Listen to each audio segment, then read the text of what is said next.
Hi, good night. It's the 16th of December, and I went to the thrift store today to drop off a vase that my sisters didn't want, so we wanted to donate it. So we obviously went to the store because that's who we are. We said we're gonna donate something, but then we end up not donating it because we forgot because we went into the store. And the first thing I go to whenever I go to that thrift store is the book section, and the book section was filled with really good books, I must say. I got 4 books, and I already started reading one because I'm in like a little small reading slump, and I need to read something that is easy to read, and a romance book, because that's what gets me out of a reading slump, if I'm being completely honest. I want to cringe completely at this, but this is the most cynical book I've ever, like, it's not even cynical. I'm just like, what is this main character? She has problems. But obviously, she's the little goody two-shoes, overachieving girl that's wanted to be a lawyer since 10 years old. Anyways, I'm going to tell you what the book is because I'm going to start a review. I haven't even finished reading it. I'm just still starting to read it, and I'm like going absolutely insane with how much I do not like this person. But maybe she'll have some character development. I don't know. It's called In 5 Years by Rebecca Serle. Here's the cover. It's a pretty cover. So, from what I've read, Little Miss Danny Cohan, she says, I'm getting engaged today. I already know that. Hello? Okay. My life is based on numbers. She counts everything going on in her life. She wakes up and instantly counts to the number 25. No. You have issues. You have issues. 28, the right age to get engaged. 30, the right age to get married. Hello? I was just kind of like, okay, cool. This girl goes for a job interview in her dream accounting firm in New York City that she's wanted to be in since she was 10 years old, and then she's like, okay, cool, that's banked, I got the job. And and then she's like, okay, time to get engaged. Cool. She goes and buys her like clothing, and she goes to this super fancy restaurant, and she's with this perfect planning guy who's like the same person as her. It's like, why are you marrying the same person? You should balance each other. She shouldn't even be like that. That's such a weird thing. And then he's like, okay, cool. And then they have like lobster, which, ugh, yuck first. And he's like, we should get married. And he already knew her plans, so she was like expecting it the entire time. And there are these like super over, like, psychoanalyzing, observant little smarty pants. And look, I'm not saying it's a bad thing, I'm just saying it's kind of annoying me. She's kind of annoying me. And then after they get engaged, they get to their apartment, and she falls asleep for an hour to like take a little nappy nap because she drank too much champagne. And she has a dream with this completely opposite guy from the dude she's engaged to, David. His name is Aaron, which is not a Jewish type name. And she's like, well, that's a little bit like a no-no. Does my mom know? It's just amazing. And then Aaron is like, hey, you're awake. And then she's like, who are you? She doesn't really ask that. She was like, do I know you? And it's like amazing. And this guy, he's like, we have pasta or pasta, which one do you want to eat? And it's like, okay. And then they have, it's just such a mix-up. Oh my god. I'll keep you posted. I'm on chapter 6, which is page 40. I feel insane. Oh, after the little dream, she goes to therapy because she doesn't know what to do. 4.5 years go by, and she thinks, hey, nothing's gonna happen. They didn't even get married. The guy she got engaged to didn't even get married to him. Because of that dream moment, whatever, premonition, look into the future. 5 years into the future. That's what the hell? Oh my god. This okay. She goes on 4 years thinking it was just a dream. Okay? She continues on with her stupid engaged life, doesn't get married. And then 4.5 years later, her friend is like, hey, I think I'm falling in love again. Her best friend. Okay, Bella. That's her name. She is an artist. Her life is a lot more eventful than Danny's. And Danny here is like, okay, another guy. Let's just go through with it because that's her life. That's what she likes. Cool. She's my best friend. I'll support her through anything. And it turns out that when she goes to brunch, it's the guy from her dream. And she's nauseous and she leaves. What the hell? But what is this plot twist? This guy is that, but he doesn't know her because this thing that she dreamed of still hasn't happened. And now this entire thing is gonna happen.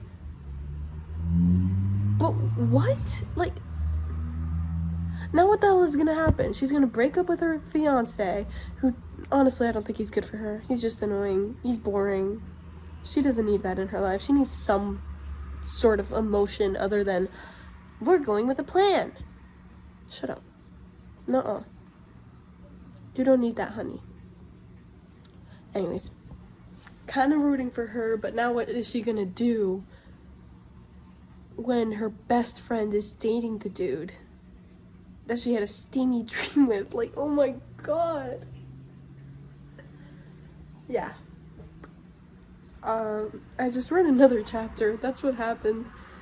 I'm on page 56, which is chapter 8. Wish me luck. Lola Core. She's living the life, honestly.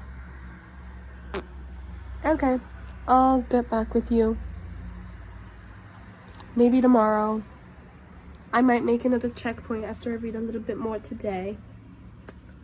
It's like midnight, okay? Leave me alone. Hello. You're in my bathroom. Toilet. Don't ask why. Anyways, I might have caved and it's past midnight, so my time limit on my phone is over again. So I was like, okay, cool, let's search up the book. Very bad idea. Now I don't have the motivation to read it that much because every single person said it sucked and there were like spoilers ahead, so I skipped by it. I don't know what's gonna happen, but they don't like it. I'm still gonna read it. I'm gonna try to read it in one night. I am lowering my expectations highly. I never liked Danny in the first place. She sucks.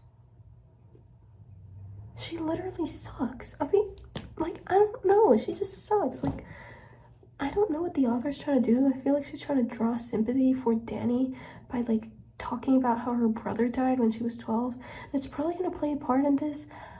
But she's not good. Like, I can't tell you. I don't know. I'm going to keep on reading. We'll see how it goes. Hi. This is the next day, morning, whatever. I'm on chapter 19, page 122, and this book is absolute crap. I'm angry. I'm very angry. I expected something completely different, much more preppier, but then this person is just extremely unlikable. Danny's crap. She's literal crap. And don't get me wrong, like, that's just her personality, and honestly, it's just not for me, but she's like, okay, Bella, she thinks she's pregnant. Bella is Danny's best friend. And Danny's like, oh my god, I'm so excited for you. She thinks she's pregnant with Aaron, the person that Danny had this, like, dream premonition with for about, like, the 5 years. And instead of being pregnant, Bella has ovarian cancer. So, isn't that lovely? Isn't that swell? And aren't I a fool? Oh my god. This isn't fair! I liked Bella! If she dies at the end of the book, I'm suing. I can't do this. No, I'll keep you updated, I guess. Ugh. Hey, so I'm currently trying to get into my tutoring session for French, but my computer doesn't want to work. So whilst I'm doing that, let me just tell you where I'm at on the book, which I am hating. First of all, it has no plot, no meaning to it. I have no idea what's gonna happen, and I kind of don't even want to know. This story is so weird. Like, nobody wants to know. Danny sucks. You can't tell me otherwise. She would have had character development by now. She sucks. And her best friend has ovarian cancer. Now, let me just predict what's gonna happen. Bella's gonna die, and Danny's gonna fall in love with whatever his name is, Aaron, and she's gonna leave David, and oh, that's the end of the story. It's stupid. It's stupid. I'm sorry. Can't tell me otherwise. You can't tell me otherwise. Bye. Hi. Okay, so I'm gonna be taking a break from the book currently. I don't know why I'm filming this. I just feel like I need to record this. I'm reading a short story for English class, and I can't really read right now because this little pup is on my workspace. At least what allows me to work. And I don't know how I'm going to be reading this. So, if I read today, I'll keep y'all updated. Her friend is dying and she kisses her boyfriend? What?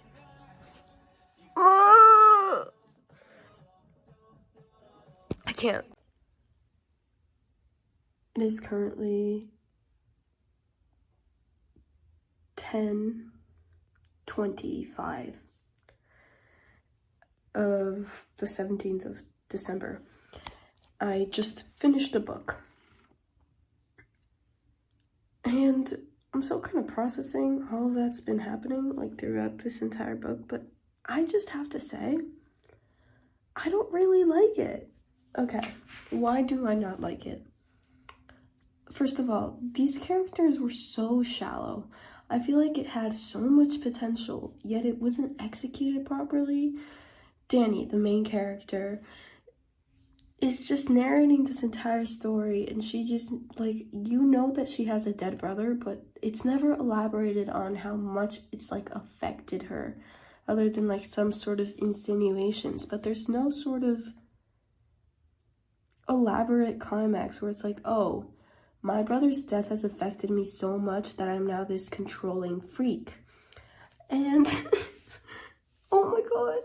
And she just plans out her entire life, her love life even, and it's completely destroyed when she has a 1-hour dream into the future. Like, in a matter of 5 years, she sees something that will happen where she will be sleeping with another guy that she still does not know anything about.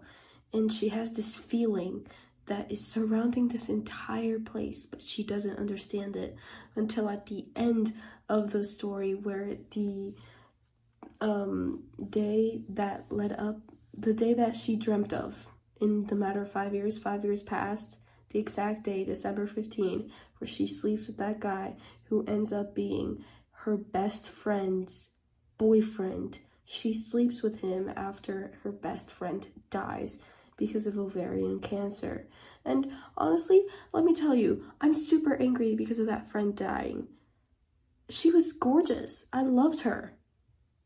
She killed the only good character. And she realizes that the feeling that was surrounding them the entire time was not love, but instead it was grief. It was the grief that she had for her friend, whom she had just, like, executed a funeral for. And then she goes and sleeps with her boyfriend. It's, like, amazing. Oh my god. It's so... I guess I just don't like the plot. it's just executed so poorly. It had so much potential.